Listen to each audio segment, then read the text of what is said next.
Have you ever found yourself captivated by the energy of a younger man? That rush of admiration, the feeling of being seen in a completely new light, it can be incredibly intoxicating, especially for a woman over 40.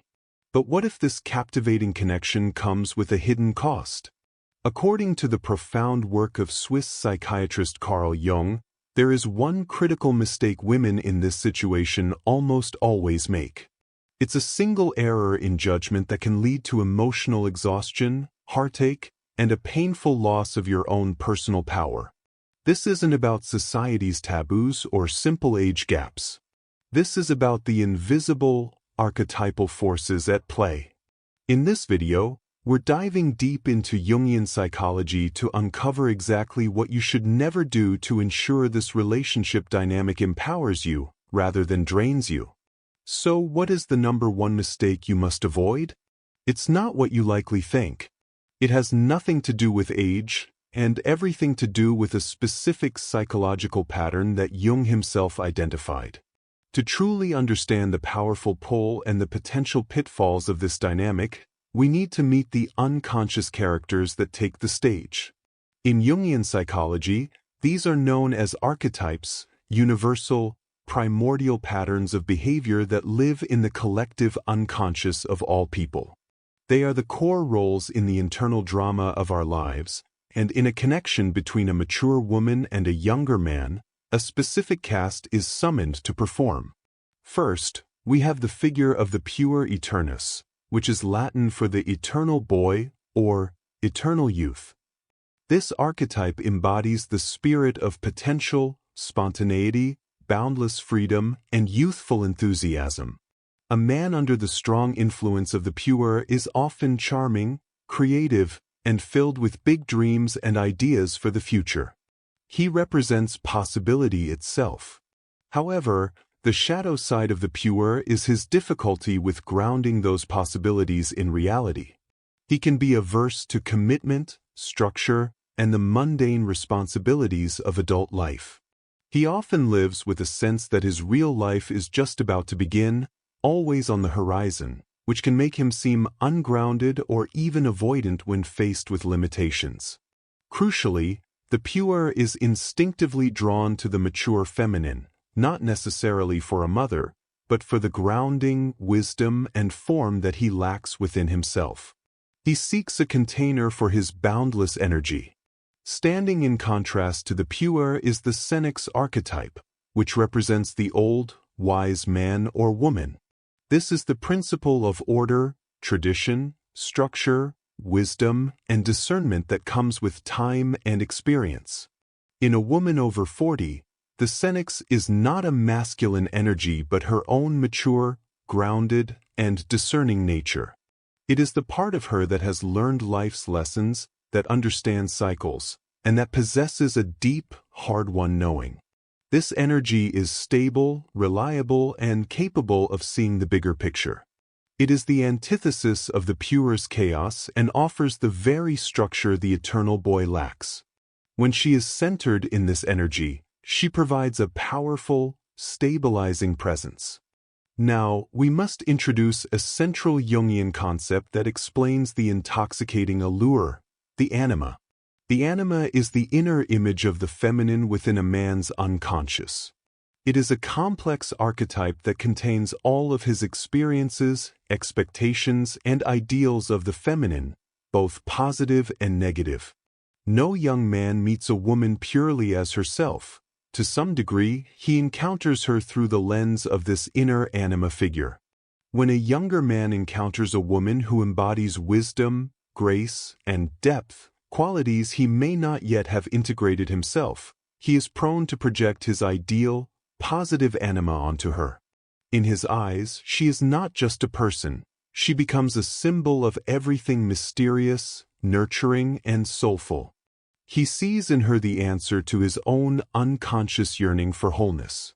Within the woman herself, the corresponding archetype that is being activated is that of the queen. This is a potent aspect of the mature feminine that is sovereign, powerful, and life-giving. The queen knows her own worth and authority. She does not seek validation from outside. She commands respect by her very presence. She is a ruler of her own inner kingdom, her emotions, her boundaries, her life. This archetype is magnetic because it represents actualized power and self-possession. It is this regal, grounded energy that the pure Eternus man is so desperately drawn to, as it represents everything he is not. This sets the stage for the powerful and often misleading phenomenon of projection. The reason this connection feels so profoundly good, so uniquely meant to be in the early stages, is because you are both, on some level, seeing not the real person, but the archetype you are projecting onto them. He is projecting his ideal anima, his soul's image of the perfect, all-knowing, nurturing feminine, onto you. The admiration and adoration in his eyes feel so intense because he is essentially seeing a goddess. He is seeing the missing part of his own psyche reflected back at him. It is incredibly flattering and can make you feel more seen than you ever have before. Simultaneously, you may be projecting onto him his youth, his seemingly boundless potential, his freedom from responsibility, and his spontaneous energy can activate your own unconscious pure aspect. The part of you that may long for the freedom and possibilities of youth, or that feels that certain doors in your own life have closed. He becomes a symbol of vitality, a second chance, and an unlocked future. In this dance of mutual projection, you are both, for a beautiful moment, giving each other exactly what the other unconsciously desires. He receives the grounding form of the queen, and you receive a taste of unburdened freedom. It feels magical because it is archetypally potent. However, the crucial work lies in moving beyond the projection to see and love the real human being underneath, and more importantly, to avoid the trap that occurs when these projections inevitably begin to fade. So, what is the critical mistake you must avoid? According to Jungian principles, the single most destructive thing you can do is to step down from your throne to become his mother. This is the core of the warning. You must never abandon your own hard-won maturity, that powerful blend of queen and senex energy you've cultivated through your life experiences, to descend into the role of the nurturing, fixing, or guiding mother. You are not there to manage his potential, solve his problems, or build his life for him. Your role is not to be the architect of his existence, but to be a sovereign individual in your own right, relating to him as an equal adult. This descent is not an act of love. It is an unconscious abdication of your power that corrupts the entire dynamic. This mistake of stepping down from the throne manifests in painfully practical ways. You might find yourself becoming the planner, instinctively organizing his life, sending him job openings, or offering unsolicited advice on everything from his career to his diet, effectively taking on the mental load he should be carrying for himself. Or you become the therapist, spending your precious emotional energy as a free, unlimited sounding board, endlessly listening to and trying to solve his dramas and traumas, effectively providing a service rather than enjoying a mutual exchange of support. Perhaps you slip into the role of the banker, where you begin to financially support his dreams or lifestyle, subtly, or not so subtly, creating an uneven power dynamic that replaces mutual respect with dependency. And finally, there is the apologist, where you find yourself making excuses for his lack of consistency, accountability, or maturity, both to your friends and, most damagingly, to yourself. You explain away his flakiness, his unreliability, and his failures to launch, defending the very behavior that a true partner would be expected to overcome. The reason this is so destructively insidious is that it damages everyone involved on a profound psychological level. For you, it is an act of self-betrayal that leads to enervation, a complete sapping of your vital energy. You are effectively abandoning your sovereignty, the very queen energy that made you so magnetic to him in the first place. You lapse from a conscious, authentic relationship into an unconscious archetypal pattern, that of the great mother who must endlessly give and nurture without boundaries. This is not empowerment. It is a wearying relapse into a role that consumes your identity. For him, this maternal dynamic is equally catastrophic because it actively prevents his process of individuation, the crucial Jungian journey toward becoming a whole, integrated, and responsible individual. By shielding him from the natural consequences of his actions, by solving problems he should be solving himself, you rob him of his necessary struggles. These struggles are not obstacles to his happiness. They are the very fire that forges his character, his discipline, and his maturity. Your well-intentioned rescue missions stunt his growth and ensure he remains stuck in the pure state, forever a boy in a man's body, because he has never been required to truly grow up. In a tragic twist, you become part of the very problem you sought to solve. And for the relationship itself, this shift is nothing less than fatal. The electric charge of romantic desire and mutual respect cannot survive a parent-child dynamic.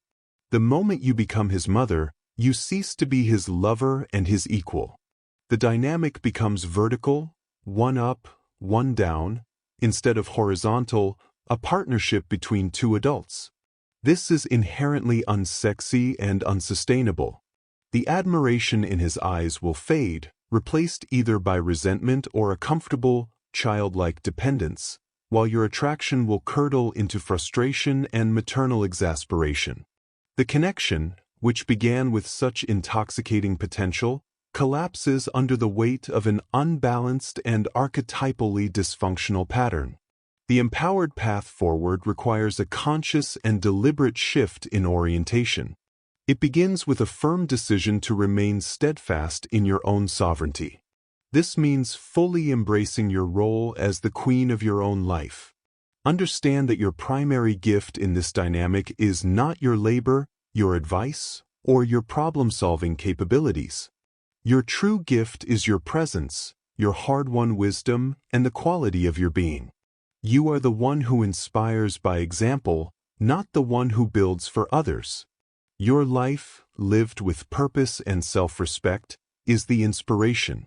This shifts the energy from one of doing for him to one of being with him, which is the foundation of an adult partnership. Central to this is the practice of holding space rather than rushing to fill it. This means becoming a mirror, not a manager. Instead of offering direct answers or solutions when he faces a challenge, learn to ask powerful, open-ended questions that guide him to find his own answers. A question like, "What do you feel is the most resourceful way forward?" or "What part of this situation feels most within your control?" is infinitely more empowering than a list of instructions. This approach does not abandon him. It respectfully assumes his own capability and resourcefulness. It signals that you see him as a competent adult, which encourages him to step into that very role. This entire structure is supported by the non-negotiable foundation of strong, clear boundaries. Boundaries are not walls. They are the gates and fences that define the sacred ground of your own energy, time, and emotional capacity. They are a profound act of self-respect that, paradoxically, commands respect from others. This means being clear about what you will and will not tolerate, what you can and cannot give. It protects your energy from being drained and prevents resentment from building. Most importantly, it allows you to engage from a place of genuine desire and choice, rather than obligation or duty, which is the lifeblood of a passionate connection. Ultimately, this path requires you to let him be fully responsible. This is perhaps the most difficult but most crucial practice. You must allow him to be an adult, complete with the right to make his own choices, manage his own logistics, and be accountable for his own emotional well-being. This means resisting the urge to remind, manage, or mitigate the consequences of his actions. By handing the reins of his life back to him, you do him the immense service of taking him seriously. You affirm your belief in his ability to navigate his own existence, which is the greatest catalyst for his growth. When you commit to this path, something remarkable can happen. The dynamic transforms from a potentially draining entanglement into a truly alchemical exchange. Your grounded Senex energy provides a stable and supportive container, not a cage, within which his pure energy can safely play, create, and finally manifest its potential in the real world. In return, his youthful spirit and spontaneity can bring a refreshing vitality and a sense of possibility into your life, reminding you that growth and joy are not bound by age. This creates a symbiotic relationship where both partners are elevated. The highest goal of this conscious approach is to move from relating archetype to connecting person to person. It's about gradually withdrawing the projections to see and appreciate the real human being in front of you, with all his flaws and strengths, and allowing him to see the real you. This is where a genuine, sustainable partnership can flourish. If he is truly worthy and possesses a core of maturity, he will rise to meet you at this level. He will be inspired by your wholeness to pursue his own. If he does not, the relationship will naturally clarify itself, not as a failure, but as a testament to your commitment to your own sovereignty. The goal is not to make a relationship work at all costs, but to ensure that any relationship you are in honors the queen you have become. So let us be clear, the mistake was never about loving a younger man. The mistake lies in the unconscious shift from lover to mother, in the abdication of your throne of hard-won wisdom and power. This journey, particularly after 40, is fundamentally about integration and achieving a sense of wholeness within yourself. It is about claiming all the parts of who you are. This path is utterly compromised when you lose yourself in the seductive trap of managing another's potential, forsaking your own actualized self for the allure of what could be. Carl Jung profoundly stated that the privilege of a lifetime is to become who you truly are. This is the ultimate goal. Any relationship, including one with a younger man, should serve as a celebration of that achievement, not a regression into a role that dims your light and diminishes your spirit. It should be a connection that functions as a mutual admiration society, one that honestly honors both his nascent potential and your fully actualized power, without one compromising the other.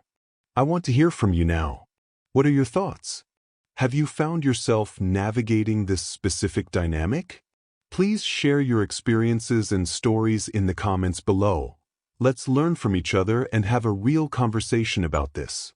If this exploration resonated with you, if it provided a new perspective, please give the video a thumbs up and share it with a friend who might also need to hear this message.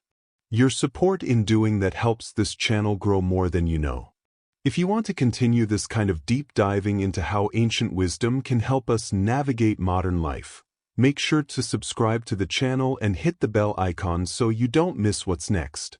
And speaking of what's next, in our next video we'll be dismantling the idea that you can never be too kind, and we'll be exploring the shadow side of kindness and why being too nice is often a profound sign of self-abandonment.